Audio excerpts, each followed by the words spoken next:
everyone, what's going on? My name is Stephanie Graham. I'm an artist and filmmaker, and I'm also an extremely curious person. Some will go as far as to say that I am nosy as fuck. The nerve.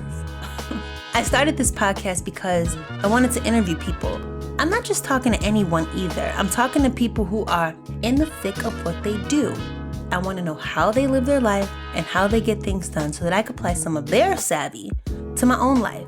I'm sharing this with you so that you too can do the same. We can do it together. We all got to start somewhere, and if you're not looking for practical info, stick around anyway because my guests are fascinating and it's my goal to get to the bottom of their I mean, aren't we all just a little bit curious of what it's like to live someone else's life? And if we do it the same? There are also times when I will feel called to catch up with you one-on-one and let you know about what's going on with me, either in life or with my art practice. You didn't think I'd get the dirt on all these cool people and not let you know what's going on with me, did you? I mean, I'm a Libra. We believe in balance.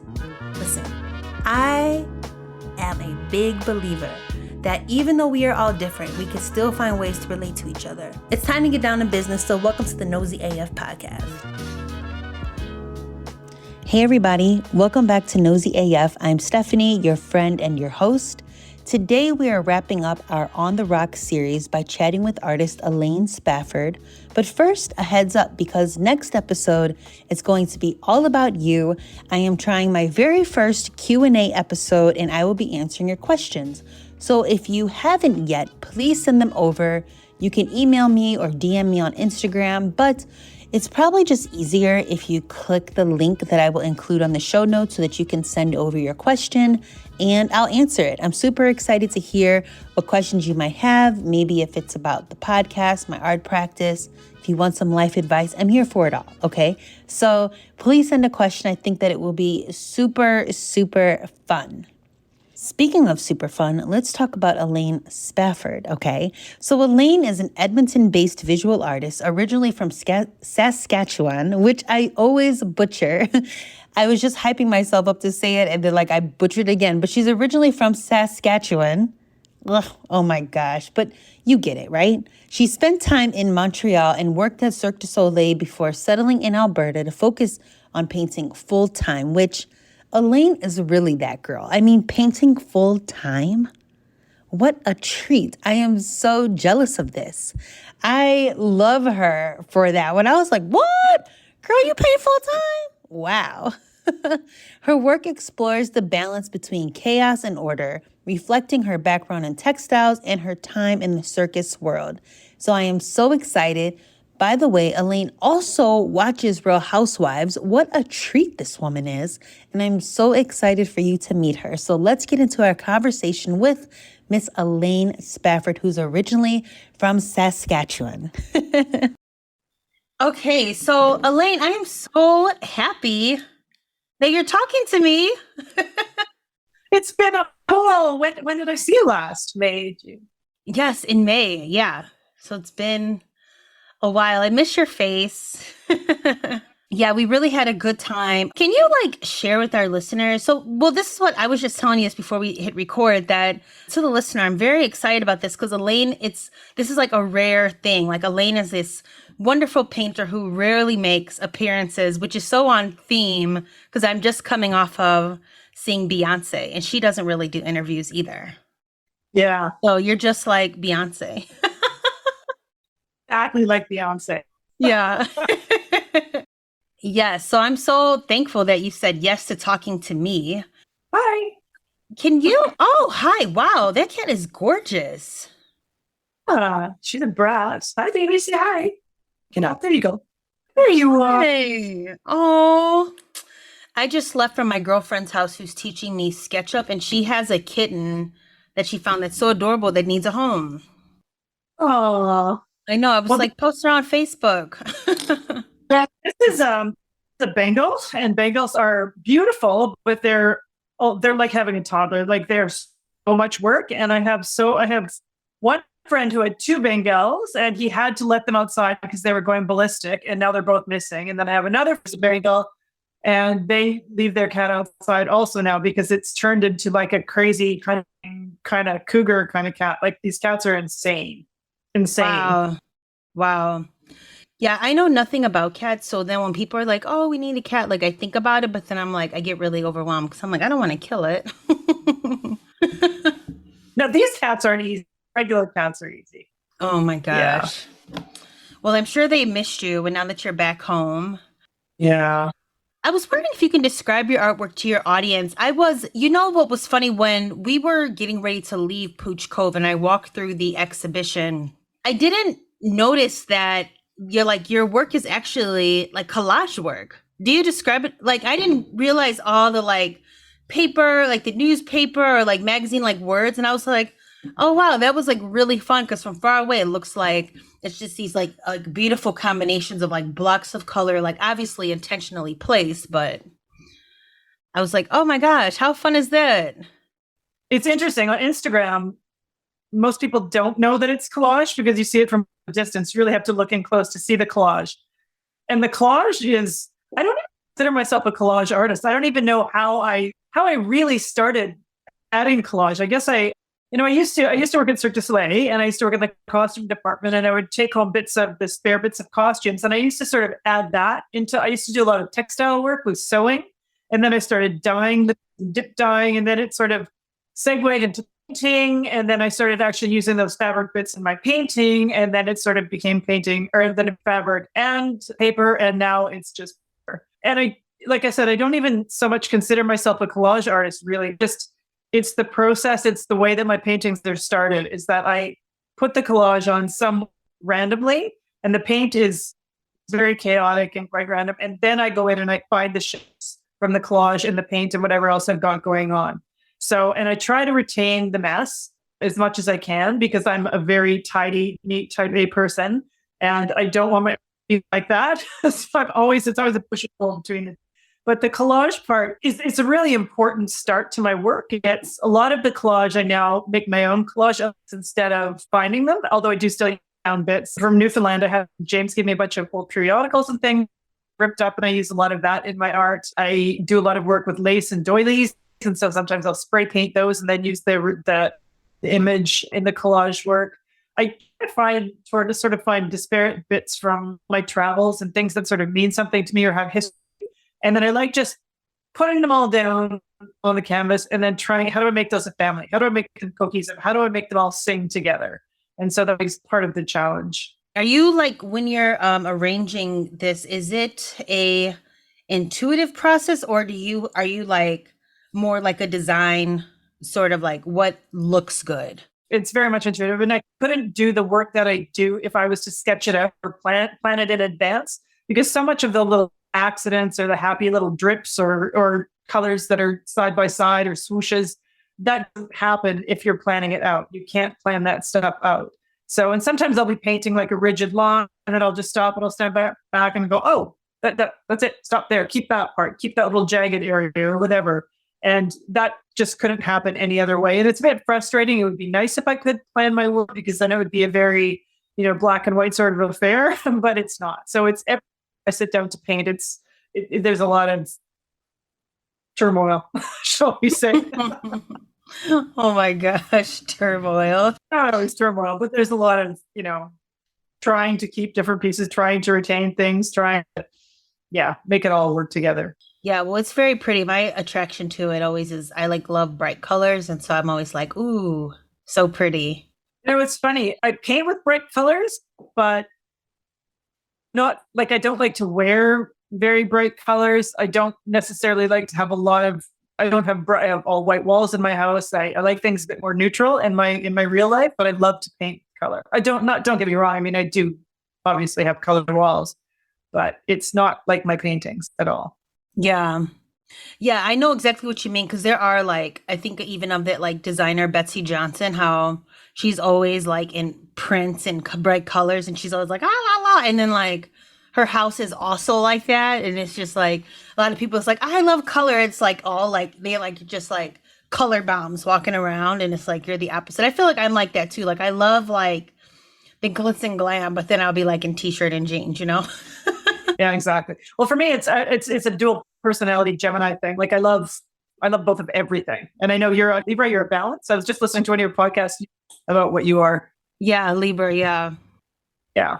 How did you get into art? Ever since I've always, I made doll clothes, I crocheted, I sewed, I made doll houses, I scrapbooks. Like I've always done creative my whole life. Then I did a lot of art in high school. And then for some reason, I decided to go into education in university. That only lasted for a year. And then I took some time off, and then I ended up finding art was just the only thing that I ever, it's always been my passion. Always, always, always. I just thought I would go to university for that and see where it took me. So, yeah. Oh, that's really cool. Yeah. Like, it's not like you were like, some people are like, oh, I was born with a paintbrush in my mouth. And it's like, oh, be quiet. No. And in fact, I've never sort of planned out, or even now, I don't think, this is the level that I want to be in. I don't do any of that stuff. I just take everything one step at a time. And really my work and my process, everything about me as an artist is in the present, is in the process more than anything else. It's about the making. Yeah. That's really interesting, especially like I feel like I'm so much thinking about process and like where do I want to, like maybe like the career part, like where do I want to be? What are my goals and stuff? And like to hear you say, oh, I just make this stuff, and I just go from there. I think that that's actually really refreshing because I feel like a lot of my colleagues are so like, where do we want to be in the art world? Let's make a goal. Let's go from there. I mean, I was in a position, luckily, being married to my husband, that I could do my art. A lot of times I can't do that. So I was lucky to be able to do that. So I have to, a lot of artists can't do what they want to do unless they have, they have the finances somehow, or a spouse, or some other reason, some other way that they can be able to practice art, because it's a full-time job, right? It's really hard to do a full-time, it's really hard to do a full-time job and then do your own thing on the side. Absolutely. And I'm starting to think like, oh yeah, if you want to have a successful career, you need a spouse. Well, I feel like I was talking to Jamal Barber, who is a printmaker, and like a lot of our conversation, he's just like, I'm so glad that my wife was there. I'm so glad that my wife was there. Like she encourages me. And I'm like, that's actually really nice to hear, because I feel like when it comes to partners, it's like, it can either be that where they're supportive or they're like, what is it that you do? Yeah. Well, I don't think my husband always understands what I do. Very supportive, super supportive. And, so many of the different hats that you have to wear as an artist, like you have to do your PR, you have to do your shipping, like all the stuff that you do, he can help me with that. And he's really great at stretching canvases and helping me like unstretch and roll my paintings and everything and do my taxes. Yeah. No, that's really good that you have that. I need to get on finding that. Art spouse? Yeah. I need to get a spouse, and then I'll be able to ship my stuff as well. No, I'm just kidding. So what have you been doing since Pooch Cove? Since you've been back? Well, Stephanie, my whole plan after Pooch Cove was to come back and take a bit of a break. That never really happened. I mean, it somewhat has. I had shipped off, before I went to Pooch Cove, I had shipped off all my work to all the galleries that represent me, and they were all stocked with work. And so I said, that's great. I can go to Pooch Cove, I can make some work, I can come home, and I don't have to worry about anything for a month or two. But then one of the galleries sold my work right away. And so he said, can you do another one for me? And I'm like, really? I just did those and just shipped those off. So then I said, okay, I don't usually do commissions. We can talk about that later, but I did. And so then I did that. I worked really hard on it and I got that done. He's like, that's great. Can you do another one? I'm like, come on. So I did a second one. So I just got those two done and I just got them rolled and shipped yesterday. So now I can take a little bit of a break. Also, this summer, I went a lot just thinking about color theory and reading about it and just sort of formulating some plans. I find that so often I'm just, I'm just making the work and I'm getting the work shipped out and I'm not thinking about stopping and thinking about making a plan sometimes, because I don't often do that. I don't often have a chance to do that. And all of my color work is really intuitive. So I really wanted to read more about color and learn more about color. So I started and then I got busy. Also, I started drawing this summer, which is another, but I never do. So that was another thing. I just started doing portraits. I don't know why. Drawing is not my thing. But it's something I've always wanted to be able to do. And I thought, if you just draw every day, you'll it's a skill. You'll get better. So I've been doing that. Have you been enjoying drawing portraits? Yeah, I have actually. Yeah, they're generally always me because I just flip through my phone and find a picture of myself and then I just try and draw it. And none of them look like me. They all look different, but that's okay. Yeah. Man, that's so it's interesting. So do you think that artists like should have a plan? If you're like you just said, like you've been so intuitive, but it sounds like it's because you've been go, go, go. And now that you have a break, like do you suggest artists have plans? Yes and no. I think it works both ways or either way. Do you mean in respect to the actual work you're doing, or do you mean in respect to your career? I think, maybe to your career, because I don't want to say like you said, like it doesn't make sense to create a plan in the way that you work because you need the happy surprises that come from the work. But I guess, obviously you have some sort of plan, you have your galleries and there, and you put yourself out there and. Yeah. To be quite honest about that, that's not necessarily sort of true. I mean, back when I was young, you wouldn't know about these days. You had to pound the pavement with your resume and your portfolio, right? Of your photographs of your art and try and get into galleries. It's not like that anymore. Like the galleries come to you now because of Instagram. So, probably almost all the galleries that I show in the States just from Instagram. So I didn't make a plan to get there. That came to me, I guess. As for making a plan, I'm the kind of person that has a lot of anxiety and I don't like having things on my plate. So I think if I was to make all these plans, I wouldn't be a particularly happy person because I would always feel like I'm needing to get to the next level. Yeah. It's like that, like, is it the movie Field of Dreams? Like if you build it, they will come. It's like that, it sounds like. Yeah. Which is actually really nice and important, Yeah. And that's the way I feel about my work now at this point in my I'm going to paint what I want to paint. And if people appreciate it, that's great. If I get somewhere from it, that's great. If I don't, that's okay too. Yeah. Is that why you don't do commissions? Not really. I don't do commissions because people will say, can you do a commission for me? I need this size and, just do whatever you want.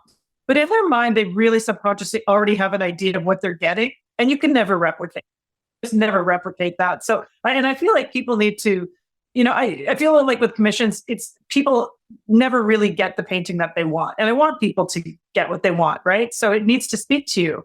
And if you're forcing it, it's not going to speak to you. I think people should buy something that they love, not something they, that fits into a certain wall or whatever. So I have done commissions. Sometimes like if somebody wants I need a 48 by 48, I might do something like, okay, 3 48 by 48s. And if you like one of those, that's great.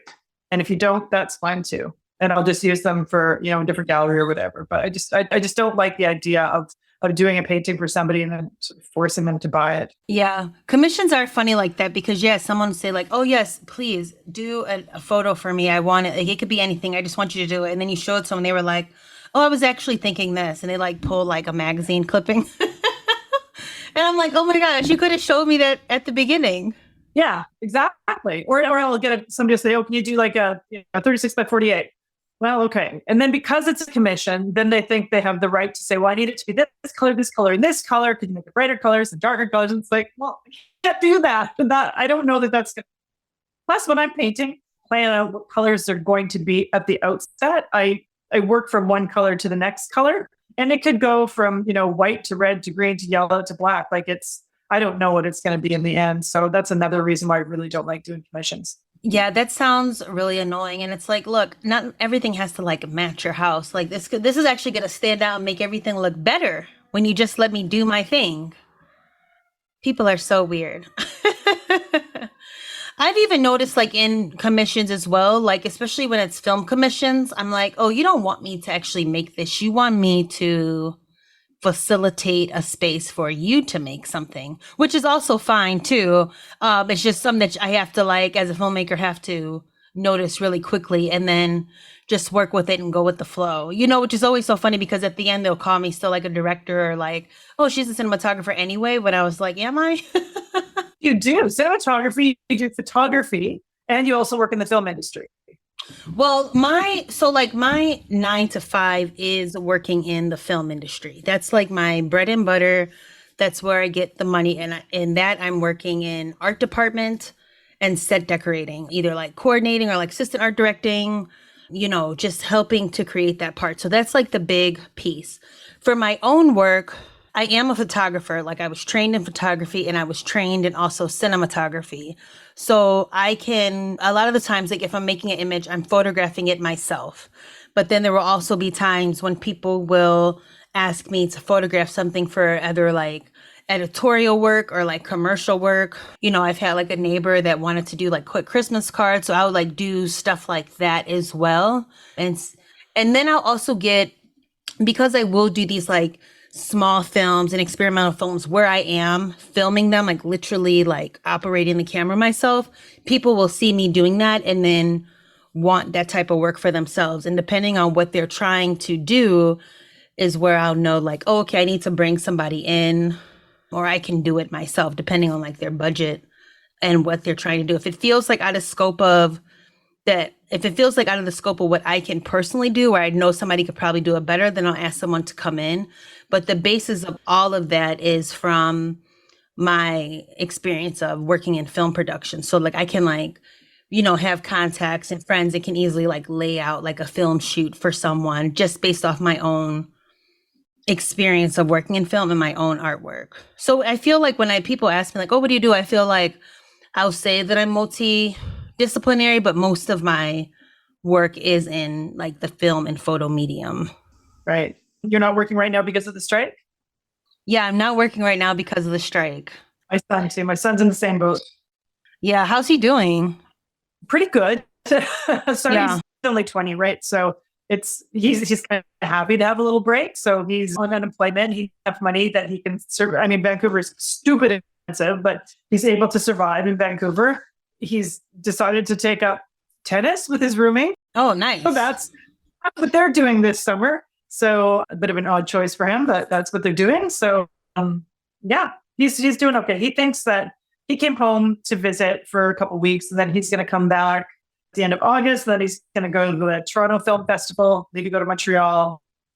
But he thinks he'll be back by October. Yeah, that's what everybody's saying. They're hoping that it will be done. Did you see that article that the like film producer said about the writers and actors, how he didn't care if people can lose their homes? Yes.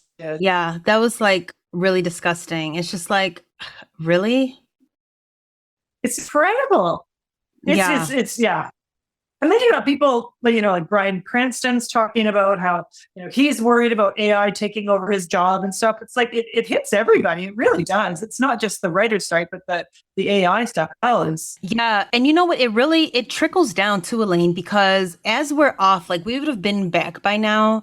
And I really think about like all the mom and pop shops. For example, we have a picture frame store, like a framing place that we would drop things to be framed or printed like several times a week. And this is like $200 here, $300 frames there, $500, like it was just like a revolving door, for this business. And it's just stopped, and it's not like, I can ask them like, trying to do some home stuff. Like, yeah, hey, can you like frame this for me? But I'm like, oh, gee, thanks for the $100.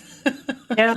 Like this is like thousands of dollars that we would just be piping in just to the specific one frame shop. And I'm just like, this, like, so it like, the mayor like loves having us here, like big city centers loved having film people because how much it really sustains just the economy. And I just think about that. I'm like, wow, it's just so wild how this has just stopped, because of this. But they should be striking, I was going to ask you like, oh, what's it like having a filmmaker as a kid, even though your son is so young? Like my dad's like, okay, like even like I'm like 40, he's like, do you need any help? Is everything okay? Are you sure? No, this kid, he was so driven when he was, I don't know if I was telling you this in Puchco, but when he was 3 years old, there was a storybook that he used to like to read all the time, and he decided to make it into a movie. So he got all the costumes together for Costume Box. He enlisted his 1.5-year-old brother. He got his dad to narrate it. And the whole thing was filmed. And we have this whole film doing, I forget what the story is. Anyways, and he put it on YouTube at 3 years old. And he got a shout out, I don't know if it was Random House or which book like some big book company. We got a shout out that they said they watched it and they're cheering him on. And it was like incredible. And then he's always done films. When he was in high school, he had another YouTube channel, which was Jude's Food Reviews. Every lunchtime, he would sit down and unzip his lunch and see what he got that. And then he would discuss his lunch and he would enlist other people's times. And it was hilarious. That's hilarious and genius. He's always, always, always known that film was. And I said to him once, like, what if film doesn't work out? What would you do? And he said, I don't know, Mom. Like, there's really nothing else. Like, I don't do anything else. Yeah. No, when your children were young, like, did you take them? Like, did you foster like creative education to them? Absolutely. And in fact, when Jude, kids always do summer camps in the summer. Jude is a very athletic kid. He hated the camps. And so finally, when he was, maybe he was like 12 or 13, he said, I'm not doing any camps at all. And I said, oh, then you're going to do an art camp at home. So I spent the summer doing an art event. Every day we did something different. One day we'd walk around and talk about architecture. One day we'd do a certain kind of drawing. One day go to the art gallery. So yeah. And when we try, I always take them to the art galleries and stuff. And they're both pretty creative. Yeah. Were you raised like that? Was art put into your childhood too? Not at all. Oh, really? No. Wow. So nobody in my family is an artist. Nobody's like they're engineer. My one brother's a trained engineer, and my sister's a librarian. My other brother works for a roofing company. But no, when I was growing, I was the youngest of five, and my dad died. My dad died when I was one. Okay. And so my mom had. And on her own, she just moved to a new house. And so her focus was on survival. Mm-hmm. And so there was sort of fostering of art in any way. It was something I always did. It was just something that was always intrinsically in me and not in the other kids. Mm-hmm, mm-hmm. Just the way I was made. Wow, that's really cool. That's really something. Are your parents artistic? They are not artists, but they are creative. Like my dad really loves movies. He loves comic books. He can draw. I think he still would like make a movie, or I'm always like trying to encourage him to, take like a film critic class or like a filmmaking class or anything like that. 'Cause he does like movies a lot. And I just don't think he thought of it like as a career when he was younger, like, oh, this is something I can do as a job. And my mom, both my parents are really funny, and my mom really likes to cook. She likes to cook and entertain. So I still think that that's like creative. Sometimes friends will ask her to make certain foods like gumbo or ribs or spaghetti, different things for like their own events. And my dad made her like a t-shirt that says like Phil's Diner. My mom's name is Phyllis. And so she'll like put that on when she cooks, or if she like brings stuff to somebody's house, or if they come to pick it up. It's really cute. Did you ever think of incorporating your dad's drawing into your work? You know what? I feel like this is when he was younger, but that's actually no, I've never thought about that. And that's actually really interesting. I should look at that and see if maybe he wants to communicate or collaborate in some sort of way. Yeah. Yeah. Yeah. I did tell him if he writes something, we can like figure out how to make it. But I think he's also like, when you say you want to do something that's so overwhelming, so that's why I keep telling him like, hey, you should try a class or something, like when you go to it and it's like has structure, that's so much easier. But my father would also bring me to like plays in art. And I remember being young and he's like, film people make a lot of money. You could be a big star. And like, I'm like, okay. And I'll work in film because I'll like have all this money. And it's just so not true. Like, yeah, where's the money? But at least it's fun and it's a lot of work. And I feel like working in film, I have so many random skills, like it definitely taught me how to delegate. Like everybody has like a specific job. Almost delegating, like it's almost like a default, right? Because it's like I've been trying to do like my backyard, put like landscaping in. And if you would see my backyard, it is so tiny. And you will be like, Stephanie, you could have easily have bought those shrubs and put them in yourself. But I'm like talking to the landscaper, like, if you want to come over and share a plant. And he's just like, give me $1,200 and he's just going to like bring some plants. He's like, I'm not even like, he's like, okay, you want color? I know exactly what. Like, he's like, I'm not sitting down and doing all this. Like, this is so tiny. But I'm just like, that's not my job. That's a landscaper's job, Oh, ridiculous. Yeah, but it's just so funny. It's like, okay, I don't know. We don't need to sit down. I see the pictures. Send me some measurements and I'll be there on Friday. I'm like, okay, thank you. We're going to do the same thing. My yard is, we have a pine lot. So it's very small backyard. So, and I bought a vintage Airstream a couple of years ago that we're renovating and I wanted to incorporate too. So it's a bit hillbilly back there. There's a lot of stuff back there, but we sort of made it all work. Yeah. So that's good. Yeah. And I feel like while I have the time, like where it's one of those things where it's like, okay, maybe I shouldn't be spending money. It's like, and I'm also using it. The strike is weird, right? Because it's like you're in support of everybody striking, but it's also like, oh, it's extra time for me to do like housework. But it's like, no, like our careers are like, it's like a weird balance of like the state of our industry while also like getting things done. Like I'm like hanging artwork in the house, it's like, it's so bizarre. Have you been doing a lot of work since you've been back from the show? Or? You know what? I had a film commission. I did do that, and I think I've been thinking of stuff, and I've been like applying for grants. I actually got a residency that will be here in Chicago, so I'm really excited about that. Thank you. It'll be a year. It's going to be a year at this place called the Chicago Art Department, and whole year. Yes, I know. It's like, but do you have to? Like, how do you manage that with your job? Well, they'll give me like a key that I can go in anytime. And then outside of that, they want you to, like, I can propose an exhibition. They'll have monthly meetings that meet in the evenings with the other artists. And I can use it, like, I'll probably like use it, like on the weekends or in the evenings. And I think like I want to do like a lot of like community based work. Like I wanted to have, like even stuff silly, like watching the Housewives, like asking like people from the community, if you watch Housewives, like let's put it up on a screen, like, and let's watch it together and then think of some type of dialogue that we can frame the episode around or something, just like silly fun like that. But I really like bringing people together. I think it could be fun. Yeah, I wish we were sort of that kind of stuff where I am, but we don't.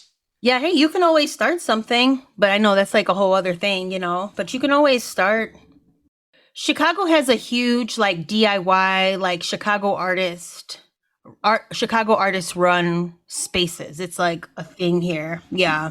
I mean, we have one or two here, but we don't have a lot. I wanted to start for a long time, sort of a little collective of just female artists, even just to get together and talk, because it's not, we're not a huge city here. So it's, the friends that I do have, it's, they're not all concentrated in the same area. So it'd be nice to get like-minded women together and just talk about what we're doing, where we want to go. I was kind of thinking of having it in my dream.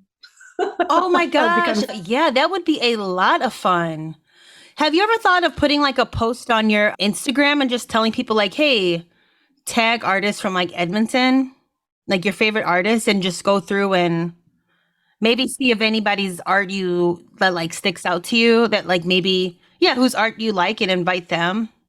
Yeah, for sure. That's a great idea. Or even do art dinner, once a month with, a group of people who are artists, have all different levels. Yeah, it'd be interesting. Yeah, you should definitely check that out. Cause it's like, I was talking to some artists yesterday about another event.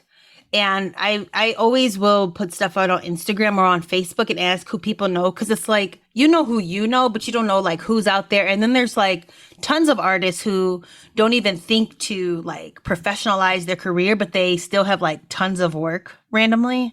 They might like give out, or they'll do like a random art fair every now and then. Yeah.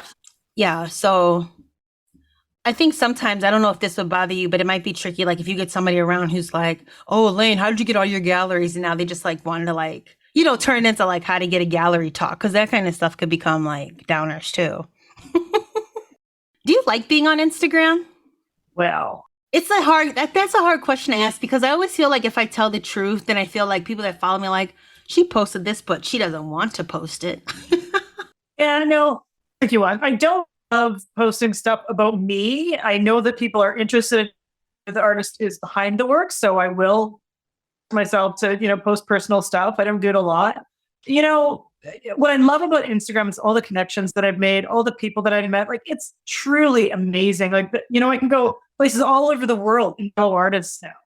And that's been trades with really great artists. Yeah, all sorts of wonderful, amazing things have happened because of Instagram. I got my sketchbooks into Columbia University has a magazine that they featured my sketchbooks in, which was really cool.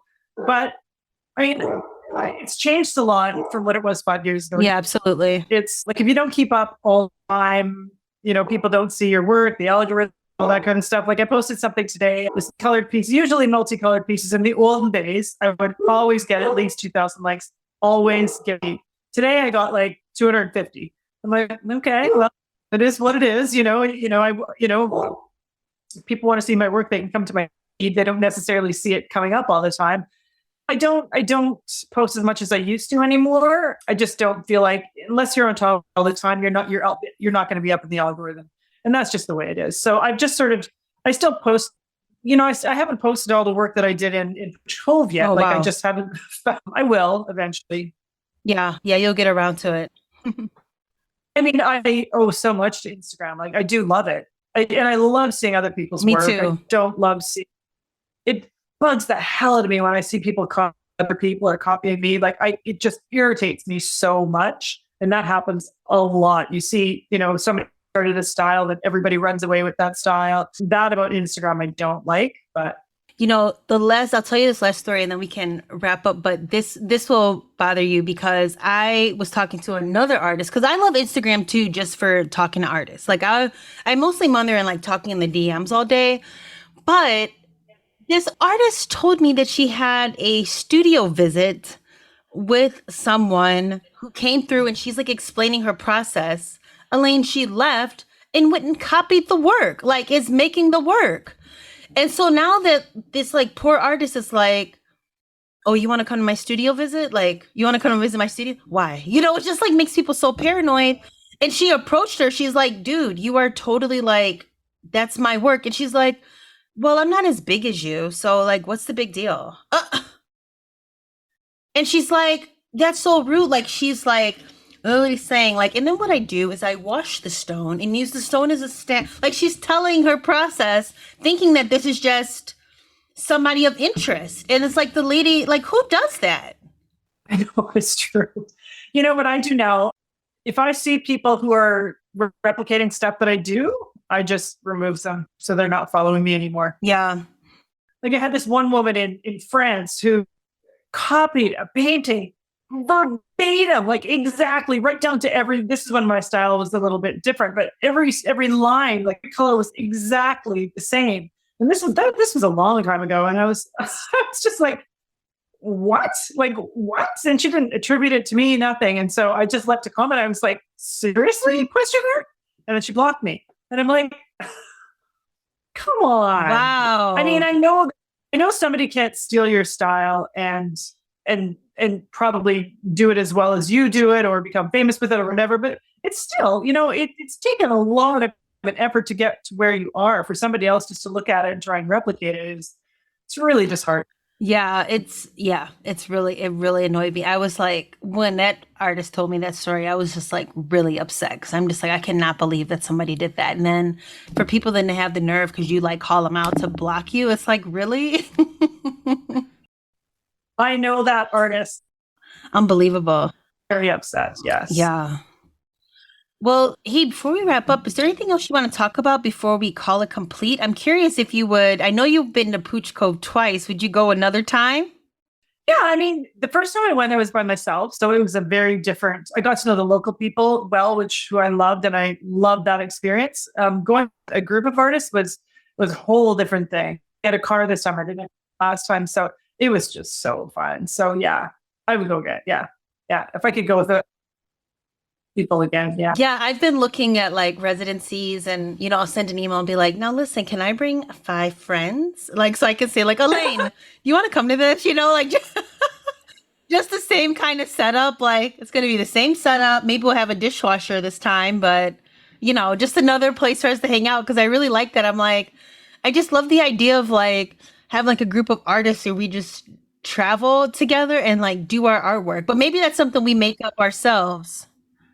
Absolutely. And I feel like everybody's work is so different that a great mix. It would have been nicer if we had more sort of having the lofts down below and then the studios up top, the interaction wasn't as much as it could have been. And I think also in 1 month, you're just sort of getting to know each other. Had we been there 2 or 3 months, we would have all been, in each other's faces all the time, I think. But it was such a group. Like everyone was so great. Yeah. I loved it. Yeah, I really had a good time. So fast. Yeah. Yeah. And those icebergs are still there. No way. It has bumper crop of icebergs there. I'll send you the link to the guy's Instagram who keeps photographing them. It is insanity how many icebergs there were this year. And usually it's like May, June. Yeah. This year it's almost August and they still have icebergs. So they've got icebergs and whales all the time. It's nuts. Yeah. Wow. Yeah, it's crazy. Wow. That's wild. I was filming an interview for a friend just like for their website, and their kid was there. Their kid just like was telling me how they just like streams of camera feeds, and I sent them Pooch Cove cam. And did you see any?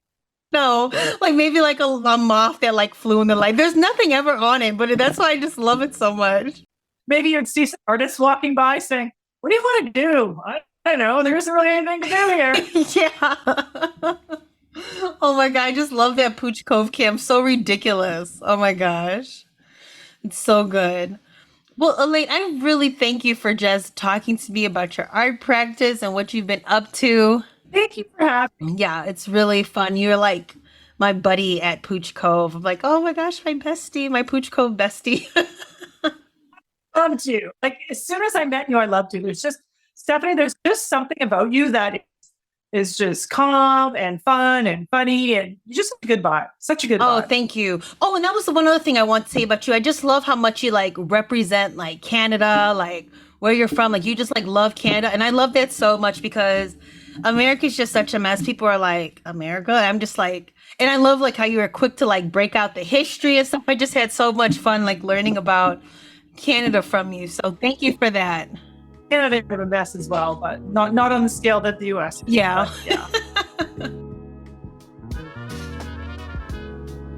Thank you so much for tuning into the noseyAF podcast with me, your host, your friend, Stephanie Graham. I'm so glad that you made it to the end of this conversation. Please kindly let me know what you thought by leaving a rating and review on Apple Podcasts, on Spotify, Stitcher, wherever you're listening right now. You can also connect with me at noseyAF.com via the Say Hello button. And if you're curious about what's going on in my art and film life, please visit my website at missgraham.com. Oh, and also if there is someone that you're nosy about and you want me to have them on the show, please send suggestions via the same hello button and I will check them out. Until next time, thank you so much for being you and see you soon. Peace.